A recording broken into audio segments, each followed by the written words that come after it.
this country is at war with Germany. We shall go on to the end. I remember the sheets of flame which came up and almost blinded us from our guns.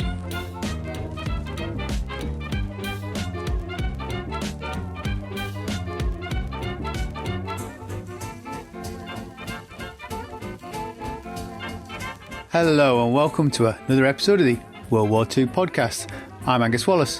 When President McKinley turned down Benjamin Oliver Davis for a place at West Point due to the colour of his skin, Davis joined the army as a private. He soon worked his way through the ranks to receive his commission as a second lieutenant in 1901. It will be over 30 years before another black officer would receive his commission, and that would be Benjamin Oliver Davis's son, Benjamin Oliver Davis Jr. In theory, black troops would be barred from combat, but Benjamin Davis Jr.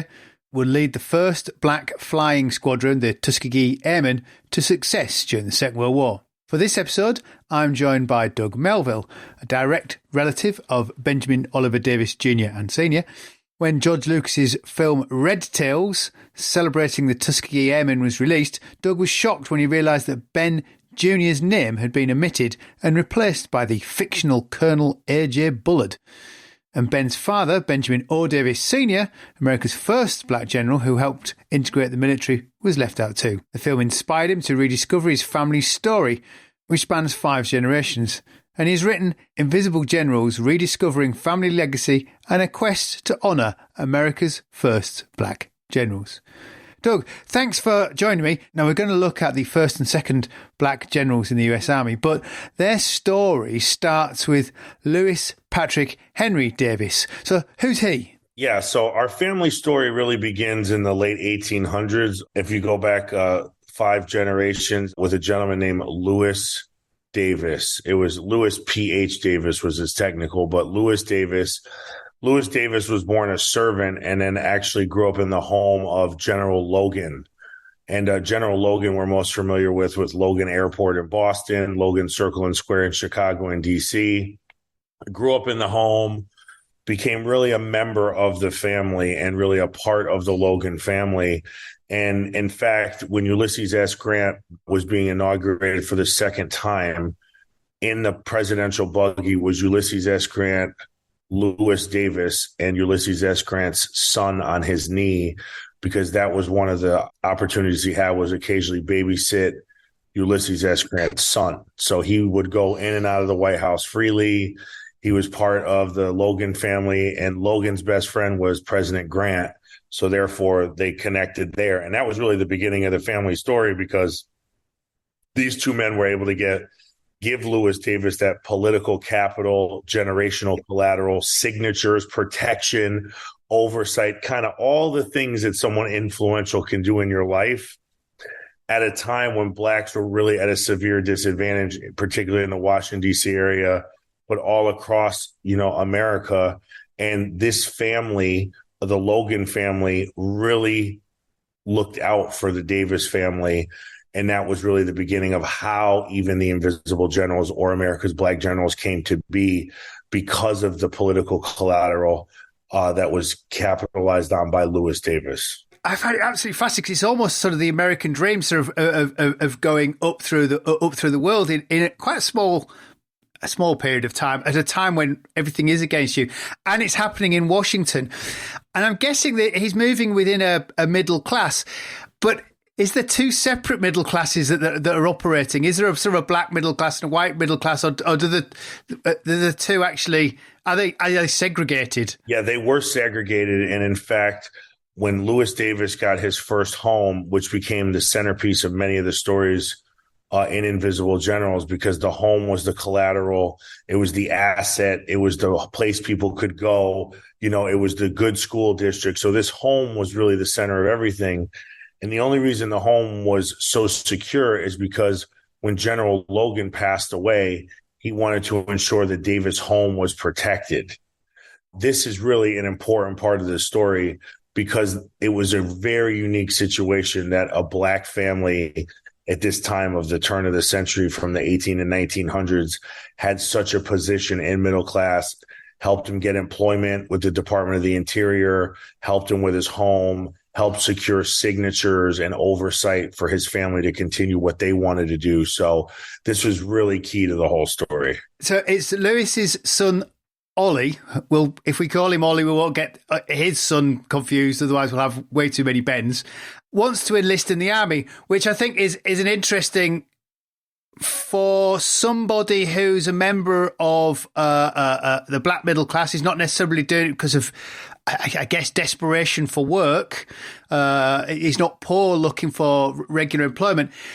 He's doing it to serve. Now, what opportunities were there for black Americans in the military at the turn of the 20th century? Yeah, so at this time in our family, because you can actually go to the Smithsonian and the Army War College and read the documents, there's a very literal path that this takes, and that is Lewis Davis, because he had worked in the Department of the Interior to expand the post office westward, and he was fully employed. He wanted his son to live in this good opportunity that he had been provided, and his son really wanted to fight in the military. So he had one son, Benjamin Oliver Davis Sr., in the book, we refer to him as Ollie, like you said, not to get him confused with Ben Jr.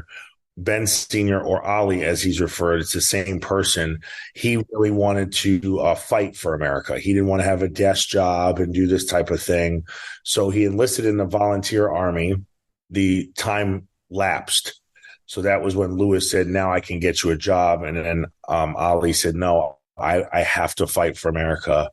And he actually runs away from home and takes a one-way ticket train to Wyoming and joins the Buffalo Soldiers. But what's very interesting about this is that he actually wanted to get into West Point. And as I was referring to the signatures, they got the signatures from General Logan to get Ben Ollie into West Point. But President McKinley didn't want to get into the habit of allowing blacks to enter West Point. So the actual president of the United States rejected the application. That got him so frustrated, he took a one-way train to Wyoming and said, if you're not going to let me go to West Point, I'm going to earn it. So I'm going to go all the way out to Wyoming. And that was where the Buffalo Soldiers were pushing the Indians, the Native Americans, westward on behalf of the government.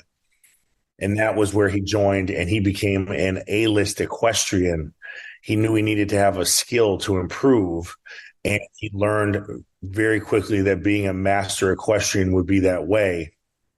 And then in 1901, President McKinley, who had rejected him from West Point, granted him a promotion to officer, and that was Ben Davis Sr. became a black officer in the military in 1901. I find that interesting in so many levels that the president's almost micromanaging the army to that level. It does make you wonder if he micromanaged all the white officers to that level. I never thought about that. He micromanaged the whole situation. There's so many eyes. It's like one guy. It's not that many, but he did micromanage, I guess, is the way it's an interesting way to put it. It's odd, thousands and thousands of men, and he's blocking one and then promoting one gets good, he has no choice. So it's a fascinating career over the next 20 years. You could put, he's teaching at Wilberforce College. He's assigned to military attaché in Liberia, which I thought was interesting choice, Liberia. It's possibly not one of the smarter European postings. Philippines, Wilberforce College, Tuskegee Institute. But he seems to come back to education and training roles. Is that because he has a skill in training and educational posts? No, actually, when you bring up Liberia and other outposts, he had the most opportunity for his career outside of the borders of the United States of America, because there was more flexibility that an American was coming over. But in the United States of America, he was much more restricted because they had very strict rules that it was against policy for blacks to manage whites because we're in a segregated military. And it was also against policy for whites to salute blacks. So basically, after he becomes officer in 1901, there's a little bit of a conundrum building that we can't keep promoting people, even if they're well-deserving in a segregated military, because they can't go anywhere. So he kept having to go teach at black universities and then had opportunities to go abroad for assignments that many would say others didn't want, but they were incredible assignments for him because it allowed him to stretch his skill set and actually do what he was in the military to do, not just be a professor. But that was a lot of the restrictions put on Ben Davis Sr. was this nowhere to put him, promoted him, and he became a little bit of a challenging force because no one actually knew where to put him, although his qualifications and experience were great. And then that can't have been helped when there's the 1925 report on black soldiers, which essentially barred them from combat service. Have I got that right? Yeah, that was a very important and critical role. And actually in those years, two things happened, one in the family and one personally and one professionally. Professionally, it was the Army War Report that said that blacks were inferior and they couldn't operate heavy machinery. They weren't good at various different tasks. And this was a way for the military and the public sector to set the tone for the private sector. Now, this report, which was put together by the Army War College, didn't have any physicians or doctors on it. It was just a committee that was put together. And because of the authority of the origin of where it was written, it became a de facto rule. So Ben Davis Sr. really was limited by this rule. Many other people were as well, but he just got a little bit farther along than others, but many others were limited by it. At the same time that was happening, Angus, his wife dies during childbirth and he becomes a single father. So not only is he dealing with everything that he has to deal with at work, at home, he realizes he's a single dad with 3 children. So, I just look at the mental fortitude and say, how are people getting through this in a way with class, respect, and dignity when really you're having a tough go at it from both ways? Yes, it would have been so easy to give up or fight the system rather than he seems to accept the system and manage to operate within its confines without those confines stopping him, which is impressive. Yeah, and that was something that Lewis Davis told Ben Senior Ollie, and that Ben told Ben Davis Jr., who ultimately commanded the Tuskegee Airmen, and they told my dad and they told me, and that was a saying that we have in our family: you have to use the system to diffuse the system. Many ways to protest. There's many ways to be an activist. There's many ways to show discontent. But the family way was to go at it in a positive direction and use the system, not to complain, but first you get in the system, then you build a voice, then you get a vote, then you change policy, and that takes time to do. And that was really the patience that was carried down without actually getting people to be unnerved by it. Patience they have. At the outbreak of the Second World War, he's a brigadier general at that point. Does the rapid expansion of the army in sort of from 39, the late 30s, does that affect his career? Does that allow him lift off finally? Because a lot of people are confined, even white officers were confined during those interwar periods to some extent. Yeah, it's very important to acknowledge the importance of World War II and how that was a deciding factor for so many social issues to progress. So particularly around race in the military, if it wasn't for World War II, number one is you never know how long any of this would have taken to happen naturally. And I think the other part of it is when Ben Sr. had a son, when he was a single dad, and he wanted to make his son feel more at ease, and he brings him for a plane ride. And when he comes down, he says, "Daddy, I want to be a pilot." And Ben Sr. doesn't turn his son off. He says, "There's one way to do that, and that is to have you graduate in the top third of West Point, because even the West Point grad can't get rejected." That's when he moved to Illinois, sold the family house that was really the collateral of the home to get the signature of Oscar DePriest to get his son into West Point. When he gets him into West Point, he goes to West Point 4 years. No one talks to him. He lives in a makeshift room with no roommates, and he's silenced until he drops out, was the strategy by the overall Corps of Cadets and the administration. But he powered through. and graduated in the top third of his class and asked to be a pilot. But going back to your Army War Report, because that was still the de facto law of the land, he was told he would not be able to fly airplanes, even though he had passed the criteria to fly airplanes, which was graduating in the top third of your class at West Point. So now he graduates, and it's him and his dad, the only two black officers out of 335,000 people. And I bring this up to land exactly where you asked. Was the expansion of the military their opportunity? So here you have these two black officers, can't be in charge of whites, can't command anybody except blacks. Those were only available at the black colleges. So when Ben Sr. becomes a general, a brigadier general in 1940, President FDR is looking to win re-election. The war has kicked in. The black vote is non-existent. The polling is showing that FDR is not going to win the black vote. He brings on Ben Davis Sr. and he asks him to be an advisor for Negro policy in the military and asks him what would be the one policy we would need to have to ensure the black vote in the next presidential election. And he said, you have to give blacks equal opportunity for all positions in the military because it's the largest company in the United States if it was a corporation. This is the real turning point where he says, well, who would lead that? And he said, my son. And when his son, Ben Jr., the West Point grad, goes down to Tuskegee, Alabama, he becomes the first black pilot in the history of the United States Army. And then him and others all get their wings. And that is the beginning of the Tuskegee Airmen. So it is important to realize if it wasn't for that expansion of the Army, if it wasn't for the military needs required for World War II, this story and the timing really wouldn't have happened. But that actually propelled the preparation and the patience into action. What I found amazing was that the American Army gets its first black officer in what is it 1901, and then the next one is 1936.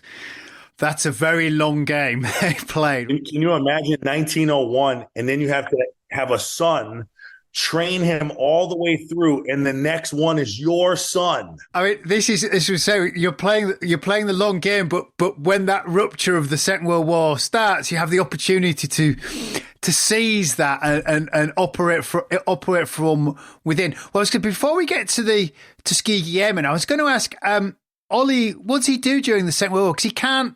I presume he can't, in theory, command white troops, but he's now a brigadier general. So how does he spend his Second World War? That is a very good question. And most of the areas he commanded was the installation of telephone poles and roads being paved. At the time, they called them pick and shovel jobs. And those were many of the jobs that were assigned to Black Americans in the World War, not skilled jobs or prestigious jobs, but pick and shovel. But because he was a general in the war, he oversaw the installation and the development of roads and telephone poles and other kind of logistics. Yeah, logistics. Yeah. So he was always disappointed by that. Their philosophy was sometimes Americans have to carry different burdens based on society. So they never looked at it as that, woe is me, this is bad, this is horrible. They always looked at it as if the person next to me is free, burdens were carried by previous generations. And if I'm not free, I have to carry the burden so my next generation will be free. So they didn't look at this as oppression. They looked at it as what needed to be done to move America in the right direction. Even that's a big jump for most people to even get there. Doesn't it also become, I've lost it in my notes, assistant to the Army's Inspector General? That must be working with Marshall and people like that? So he's right there up at the upper echelons. Yeah, he's right at the upper echelons. I mean, he's the highest black in the military for essentially 50 years. Because there was just no other black officers. So he's really goes only as far. But actually, his challenges inspired Ben Davis Jr. because he saw the things his dad could not do. He saw the way his dad was treated. And he knew that he could, when he became a pilot, and ultimately after World War II, when the Air Force became its own separate entity and out of the Army Air Corps, he knew that it was an opportunity for him to maybe right some of the wrongs that had happened to his father and see how he could change policy in the newer, younger, more agile Air Force versus the Army institutional base. So I think you're right on track with kind of how this works. Well, I was intrigued by how much agency that Ben had when he's in charge, running the Tuskegee Airmen. How are they looking for recruits? Who are they looking for? Are there barriers to entry? Are these things put up by an Army Air Force that don't want them, trying to set them up to fail, which Ben is then having to fight against? I'm not sure quite how much of a question that is. I might have just made a statement rather than a question. The thing is, this is also so interesting, and it's not really discussed, which is why I really wanted to, spend a moment on it. Was, first of all, Ben Jr. goes down to Tuskegee. He's never commanded anybody, even though he graduated from West Point. So he graduated in 1936. He gets flown down in 1941. So 4 years he's going to black colleges with his dad to teach Army War College. The Tuskegee Airmen was actually known formally as the Tuskegee Experiment. And that's very important to know, because when the men came back from war, they had a different commitment to their service. That's why they didn't get part of the GI Bill. That's why they didn't get homes. That's why they didn't get assigned other roles, because the contracts that they signed were slightly different than other people's contract, because it was really a wartime experiment. So the Tuskegee Airmen, ultimately, when all was said and done, was 15,000 men and women. 1,000 of those people were pilots. And Ben Davis Jr., with no combat training and no training outside of theoretically in academics in West Point, commanded 15,000 people in his 20s and 1,000 pilots while flying the planes, while leading the missions, and while constantly going back with DC to ensure that the program wasn't cut and eliminated, because he was operating a segregated Air Force during World War II, to the point that they would not allow parts from white airplanes to be used on his airplanes. They would not allow wrenches and tools used on white airplanes could not touch black airplanes. So he's in this war, and he can't even get the parts and everything, because they have to be shipped all the way fresh, because there's no integration with the equipment. I mean, it's hard to believe this is how this really worked in America. In many respects, I kind of get the feel towards the end of the 20th century, the Tuskegee Airmen are kind of discovered in the wider world, because you get HBO's TV series, there's George Lucas's Red Tails. But I wonder how well known they were during the war. Are they receiving press and publicity during the war, throughout the war? No. In fact, no one knew they were. The term Tuskegee Airmen, or the Tuskegee Airmen Inc., which is kind of the group that we recognize now of the men and everything with the red jacket, that didn't come into play until 1972. So from the end of the war until 1970, most people didn't even know there was an all-black flying squadron. They didn't get the press. They didn't get the notoriety in mainstream papers, but in the black newspapers, because there was over 500, they were mentioned quite frequently, but the segregation of media never was legitimized in their execution and their commitment. So mainstream media never covered them. One article was written about them in Time magazine called "Experiment Proved?" And it really dove into the fact of, why are we doing this experiment? Like you said, middle of World War II, it's not in the bag. This World War II, this was not a shoe-in and a guarantee.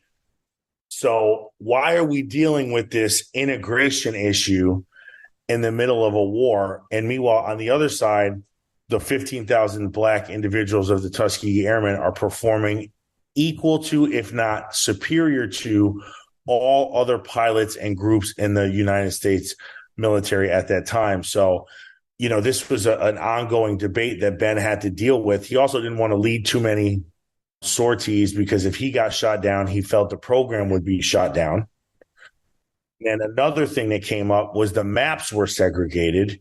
So he's in Ramatelli, Italy, giving commands and realizing there's some maps that he's receiving through the wire that don't have his military base on it because the maps were segregated. So, and this was the impetus for him to request all the men in preparation for their longest flight in 1944 to paint the tails red. This was because he wanted them to realize he's from America and the Allied forces.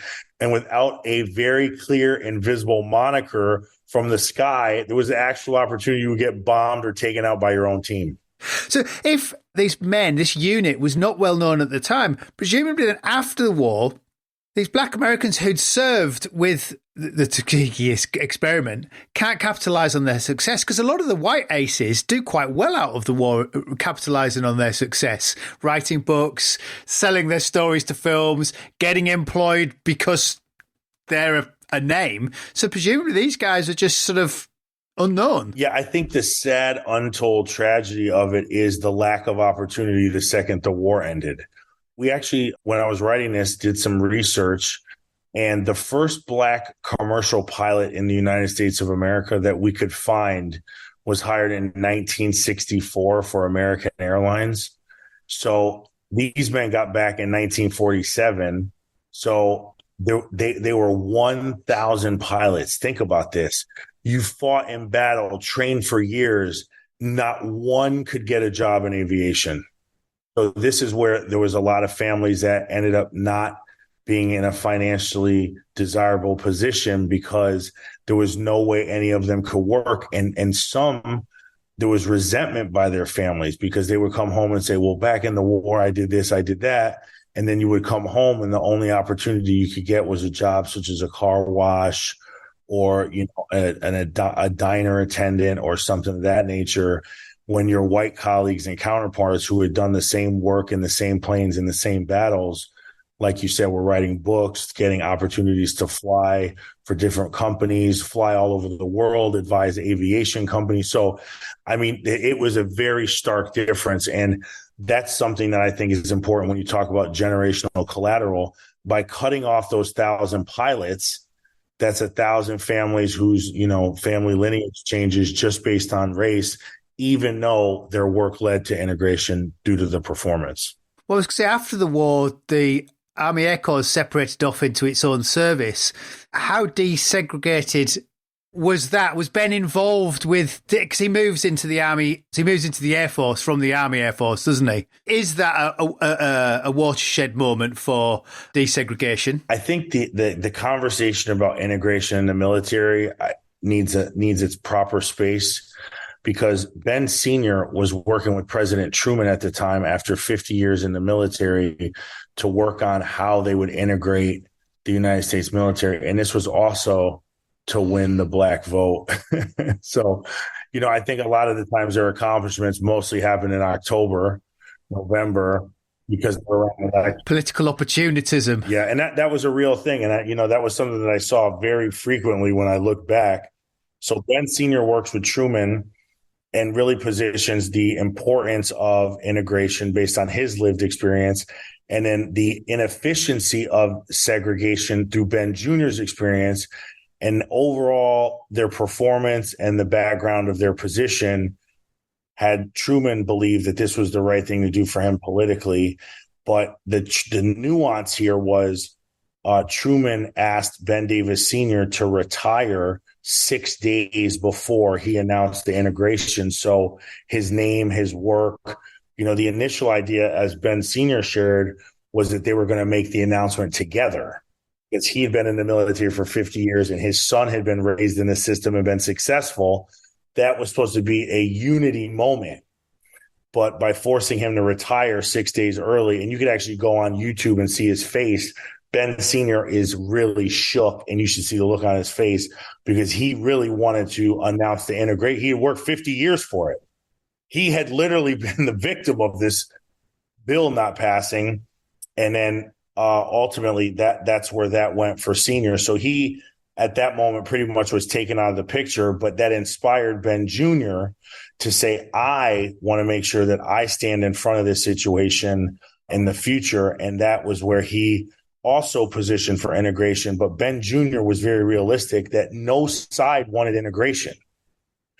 The whites didn't want it because they felt blacks were inferior. And the blacks didn't want it because they felt they would be separated from the 15,000 together into one over here, one over here, one over here, and then they wouldn't have a sense of community or camaraderie. So at the time of integration, neither side thought that this was the right thing to do at scale or that it could be done, which makes it all the more remarkable that it happened, 15 to 20 years before the civil rights movement. We're going to take a short break. We'll be back with you in a moment. Welcome back. Doug Melville joins me to discuss America's first two black generals. Ben Jr. retires in 1970. It's 38 years since he left West Point. He had been written up for a 4th star in 67. Why does he not get his 4th star when he retires? I would have thought that's a pretty easy thing to give him as he's leaving. Well, the thing about it is when Ben Jr. commanded the 13th Air Forces over in Asia, the way that it works by policy is that if you're the commander of a numbered Air Force, that qualifies you for 4-star. So when he commanded the 13th Air Forces, and in fact, when he did that, he also drew the Aquatic line that separates Taiwan from mainland China. And that was one of the last things he did in duty. He was sent over during the Chinese political war between Mao and Shanghai. Shanghai Shank went to Taiwan to try to get America's attention. And then America sent over Ben Davis Jr. as the highest ranking American to stabilize the region and actually to fly over and create that in the Taiwan Strait, the line that separates mainland China from Taiwan. And in Taiwan, that line's called the Davis Line. But in America, it's called the line in the Taiwan Strait that's separates mainland China. But in Taiwan, it's referred to in the media and the press as the Davis Line, because at that time, Ben Davis was someone revealed as a hero for stabilizing the region in that moment. So when he retired in 1970, it was spoken to him by LBJ that in 1967 he would receive the 4th star. Ultimately, he never got it because what the position that was taken was LBJ had stated that he had already put Thurgood Marshall in the United States Supreme Court as the first black justice, and he had passed Martin Luther King's civil rights agenda. So there was no more to be gained politically by allowing a black to be a 4-star general. So with that said, he was never elevated to that rank, and he was retired, kind of pushed to retirement because there was no more promotions for him in 1970. And when he retires in 1970, he really can't find a job in aviation because they don't really want black pilots. So he's unemployed, and the government's not really sure what to do because he's so high ranked, and they need to find something for him to do, and that became a second act. I love the fact that he's so sort of useful that they can't sort of turn a blind eye. So he becomes Director of Public Safety for Cleveland, Ohio. I love the picture in the book of him walking through. He becomes Director of the Civil Aviation Security, and he brings in all the measures that we now know. Have I got that right for aircraft security? It's a wonderful picture in the book. How tall was he? Is he? Because there's a picture of him walking through the X-ray machine, and I suddenly thought either old X-ray machine's low or he's a very tall guy. Yeah, he was 6'2", 6'3", super lanky, skinny, maybe quote unquote stereotypical pilot figure and body shape. And I think what was important was he was so useful they didn't know what to do with him, like you said. So the idea was that they would give him a job in aviation because there was a lot of hijackings and skyjackings at this time in the early 70s and late 60s. And, it's interesting when you go back and read the clips, but basically how it used to work was that, Angus, when people would go on the plane, they would all sit there, and then a robber would get a ticket in the back of the plane. The plane would take off for just a few moments. They would take a gun out. They would run down the aisle. They would grab all the women's purses and valuables as they ran up the aisle. And then they would open the door behind the pilot and they would parachute out. Then they'd have a person below them pick them up and they would drive away. And this was happening 60 to 70 times. This was happening all the time. And it was starting to get people nervous. Could you scale airport aviation in the commercial sector? So Ben Davis Sr., who really didn't have a specific task when he was hired, thought making commercial airports safe and commercial travel safe, the way that he had done in the military, would be an opportunity to increase people's love for aviation. And that was when he created the modern day airport security, which was only in 2 airports at that time, both in DC and both federally regulated, but it wasn't in any other airport. So he created the low X-ray for your bags and for your person to walk through the same system we use today. And that's the picture in the book in January 1971, walking through what would become airport security metal detector. And then he also created the United States Air Marshal Program and Sky Marshal Program and trained 4,000 officers to sit on airplanes in plain clothes and fly around to protect passengers and citizens if there was a lead or anything suspicious that was tracked on the wire. These are not rock and roll jobs, but they're really important jobs. They're really important sort of service jobs. And he has a connection with the US speed limit as well, which I thought was completely intriguing. Yeah, so he did those 2 programs for Nixon, and then he retired. And then Carter brought him back and said, can we make you a special assistant to the Department of Transportation in general? And maybe you could help safety on the roads. And the first thing he did was implement a federal national speed limit to ensure that all cars were operating at the maximum RPMs for gas consumption, which was an issue at the time, as well as speed as the seatbelt laws and things were becoming more relevant. How can we get cars at a speed where if there's an accident, people aren't put into a really bad situation? But again, no one wanted that rule. All the sports car drivers, all the states that had higher speed limits, like he's implementing all the things that really no one wanted. Fundamentally, they're really important things that we now look back on, but they kind of, you could see them being hot potatoes or jobs that people didn't think they would get them anywhere, so they didn't want them. Now, what I find really interesting, and I guess this happens twice really, is considering his awful treatment at West Point, where he's just isolated for his time there, they honour him in the 70s, and then there's that wonderful part in the book where you get your ping on your Google, and that they're also wanted to name a building after, is it a building after him or is it for his father? It's after him, isn't it? His relationship with West Point was really transactional.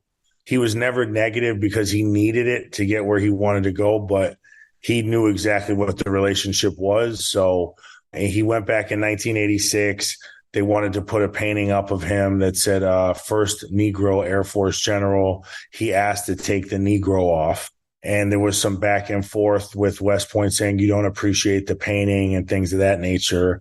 And he just said, I just want to be known as an American. And this was later in life when he really wanted to be an American. He didn't want to be an African American, a Black American, a Negro American. He was like, I have earned the right to be an American. And when they refused to remove that title from the painting, he said, you know what? We don't have to do the painting at all. And it was looked at as a sign of, disrespect that he would reject the honor of having a portrait. And that was really the end of his communication with West Point. Now, in 2015, so I go see Red Tails in 2011. The names are changed in the movie. Terrence Howard, who's the colonel in the movie Red Tails, he's referred to as Colonel Bullard. And this sparked the impetus for me to find out more about Davis and understand why was he removed and what did he do. And ultimately, after that happened in 2012, I set a Google alert for his name. And I made a commitment to myself that whenever this Google alert went off, I was going to call whoever, wrote the email or memo and let them know that Ben Davis' story that is being told is not the true story. And I was going to ensure that he got his due. The Google alert goes off after 3 years in 2015. And it was an announcement from West Point, and the military academy had announced that they were going to build their biggest, most expensive barracks in the center of the campus. So if you're a real military historian, you understand that at West Point, the barracks is the highest naming category, and the center of campus, because the location is the next highest, and then the type of building is the highest. So to have the biggest building, barracks, in the middle of campus, because they had moved a mountain in order to find the space for it, this was a huge honor. And there was 3 names up for bid. There was William Westmoreland, Norman Schwarzkopf, and Benjamin Davis. And the debate at the time was Benjamin Davis didn't receive his 4th star in battle. He got it retired in 1998 from President Clinton. So he really wasn't a 4-star general in practice. And this was something that kind of put him one level behind the other 2 men. I went up there and I made an appointment with them. And surprisingly, my meeting with them was in the Office of Diversity, because no one in our family had ever talked to West Point. So we didn't know if it was going to be contentious, happy, sad. We just didn't know. My dad's like, "You're going to West Point?" Because it was almost like, oh my gosh, West Point. It was. And I went up there and everybody was so nice, though. These people that are there now, they're not, they're not in the history like I was all, engaged in it. They're just, great people that were, trying to move this conversation along. And I shared the story that I shared with you and that I wrote in this book. And after the process ended up going through the different steps, they ultimately landed on Davis. And in 2017, the General Benjamin O. Davis Barracks ribbon was cut and dedicated at West Point, and it's the largest, most expensive building on campus. There's a story that you had to point out to them, though, that he wasn't listed as a graduate, was he? Yeah. So when I was up there and we were having this meeting, sometimes people think, oh, I'm not sure, or I don't know if that's true. And I had taken a screenshot from the West Point online graduation directory, and it was put in order by column number, or you could search. Now, the column number is what number you graduated from at West Point in order. And then, or you could search by name, and his column number was 10494. And his name obviously was Benjamin O. Davis. Neither showed up in the search.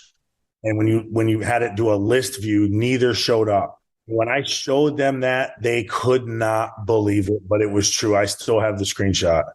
I just looked at it the other day and couldn't, because it was hard for me to believe even that they've since changed it. Now they have a website of, popular grads, and then the building was built. So now there's different displays. But at the time, he wasn't even in the graduation directory. But someone's data inputted those entries. So those data inputs are taken from a document, a physical document. I assume he's also missing from that physical document that someone's chosen not to put him in, which is just remarkable. I don't know exactly how the process works, but even when they were building the barracks, they didn't reach out to my dad. He was the next of kin. He was the, executive of the state at that time and the recipient of, most of the family items. There was no effort to even communicate with us. That's why I felt this was so important. And now West Point and us, it actually was a turning point, because then they opened up their archives to show me his grades and, all the documents and the papers. They dusted off all the different things of him. So ultimately, all these things do end well. It's just at the time, it was shocking to everybody how the man was actually physically made invisible, even in the directory. What I find interesting is that they have an ownership of him, that they haven't asked you or even referred to the family that they were going to do it, because the military have appropriated him as a symbol for something now, which they didn't do necessarily in his lifetime, which I think is fascinating. I give him grace, but I think at the time I was a little riled up. With a little time in you calm down a bit. But, it was personal to me, because Ben Jr. to me he paid for my college. He bought me my first car, a white 4-door Honda Accord. He got me my first golf clubs, my Apple II computer. He was to me the whole family, because my dad was like, Ben's going to pick up college. He was the center of the family. So to me, he was so nice and loving, and he was like this sweet old man. The house he lived in with his wife was all feng shui with, waterfalls. It was almost like a spa, low music on record players. Like when you walk into someone's home and but he had such a good life in Asia, and he liked the whole calmness, live in the moment, kind of almost, thinking of like the Buddhist thinking in some way. So I didn't know he was a military guy, flying jet plane. When I grew up, I just knew he was the nicest man. So that was why it was so alarming when his name was taken out, because he's the nicest guy. I just, that was what I didn't understand. What I'm intrigued by is, did you ever find out why the scriptwriters changed the names for the film? It's such an odd thing to do. I'm not sure they would have done it. I mean, 10 years before, you've got Band of Brothers. The guys are named after real guys. So why in Red Tails do they just rename all the characters? Well, see, that's kind of the subjectiveness of, Hollywood, and who owns the story, who sells the story, who creates the story. I'm happy Red Tails came out, because it made the story mainstream and it sparked me to go on this journey. So I'm 100% appreciative of exactly how it turned out. After I started inquiring about the names, you get different answers. Well, you can't do half real. You can't do half fake. You have to negotiate with every family. It was easier to do amalgamation characters versus single characters. So you get all the stories. Some Tuskegee Airmen were paid as advisors. So, they were involved somewhat in the process. And all those things are fair. It's just, for me, if you're the commander of the Red Tails and it's clearly you, because the actor looks spitting image of you, you would think at minimum you name the commander, because most people actually don't know any Tuskegee Airmen by name, because we don't use the real names in the real stories. You say Tuskegee Airmen as a overall collective or ensemble. You don't actually know the names of most of the people. And I think that's because of how it's been portrayed from the beginning. Yeah, I just thought, yes. I also, it's just a shame, because you're starting to add an identity to people. You could do that thing at the end where they say, suds, or served in the military, or this, that, and the other. And actually, sometimes those small slides at the end of a film say more than the film, where someone did or didn't do something, because you could, in a pithy sentence, you could have said, after the war, he never flew again, because that would have added so much just to that sort of clause if you could have added an identity to those people. And I just find it really intriguing that at some point in the decision-making process, as you say, they amalgamate characters, they do various things.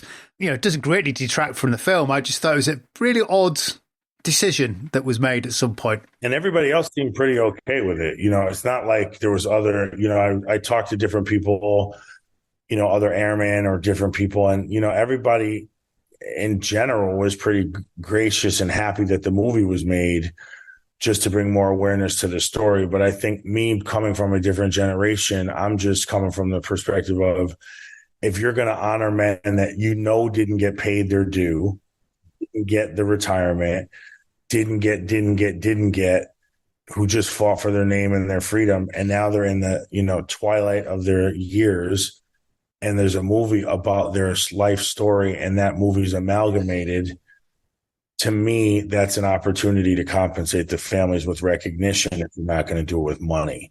And like I said, some did get paid, but I think you'd rather always be immortalized in a film if you're in your 80s than get whatever the case may be. The last thing is just, Ben Jr. died on the 4th of July. And I think that was just, something that, even when it happened and we got the phone call, I remember my dad and I and my mom were just like, after all this, he dies on America's birthday. And he actually requested a black tombstone in Arlington. And he has one of Thurgood Marshall, another gentleman, and Ben Davis Jr. All have black tombstones at Arlington National Cemetery. So he just wanted to ensure that he overlooked in death some of the people that overlooked him in life. Well, that seems like a fitting place to finish. Thanks, Doug. Hello, listener. If you want to read more about father and son, Benjamin Oliver Davis Sr. and Jr., the book is Invisible Generals, Rediscovering Family Legacy and a Quest to Honour America's First Black Generals. Well, that is all from me for now. I'm Angus Wallace, and thanks for listening.